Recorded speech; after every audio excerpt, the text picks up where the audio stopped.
হ্যাপাটনিকটা এটা একটা হচ্ছে আদর্শ লিভার টনিক। এই হ্যাপাটনিকের মধ্যে দেখেন কি কি উপাদানগুলো আছে। প্রয়োগ ক্ষেত্রটা হচ্ছে fatty liver disease, liver degeneration, ascitic ইত্যাদি, মানে লিভারজনিত যত ধরনের খাদ্য রূপান্তর, এফসিআরটা উন্নীত করবে, গবাদি পশু কলিজা কৃমিজনিত দুর্বলতাটা দূর করবে, মিনারেল টক্সিসিটিটা নিয়ন্ত্রণ করে এবং কৃমিনাশক ব্যবহারের পরে লিখেই দেওয়া আছে।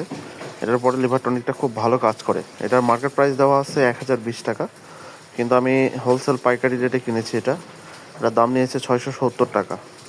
এবং এসকেপ একটা ভালো কোম্পানি, বাংলাদেশের সুনামধন্য ওষুধ কোম্পানিগুলোর মধ্যে এসকেপও একটা ভালো। তো আমার কাছে মনে হলো যে লিভার টনিকটা হয়তো ভালো কাজ করতে পারে, তো আপনারাও ট্রাই করে দেখতে পারেন। আমরা গরুকে কৃমিনাশক ওষুধ দিয়েছিলাম 2 দিন আগে, এখন আজকে আমরা লিভার টনিক দিচ্ছি। এই যে এসকেপের এই লিভার টনিকটা হ্যাপাটনিক, এই লিভার টনিকটা খুবই ভালো কাজ করে, আপনারা এটা ট্রাই করে দেখতে পারেন। হ্যাপাটনিক, তো এটা আমরা খাওয়াচ্ছি, নেন খাওয়া। আমরা 75 মিলি করে দিচ্ছি করে গরুকে, আমরা 5 দিন দিব 75 মিলি করে।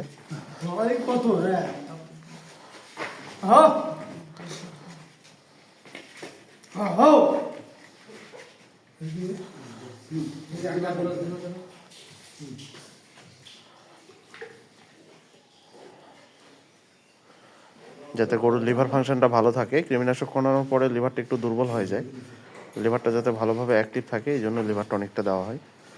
আপনারাও যারা কৃমিনাশক করান, কৃমিনাশকের পরে অবশ্যই 5 দিন লিভার টনিক, 5 দিন জিঙ্ক দিবেন, দিয়ে তারপরে আপনারা অন্যান্য প্রসিডিউর অ্যাপ্লাই করবেন। ধন্যবাদ।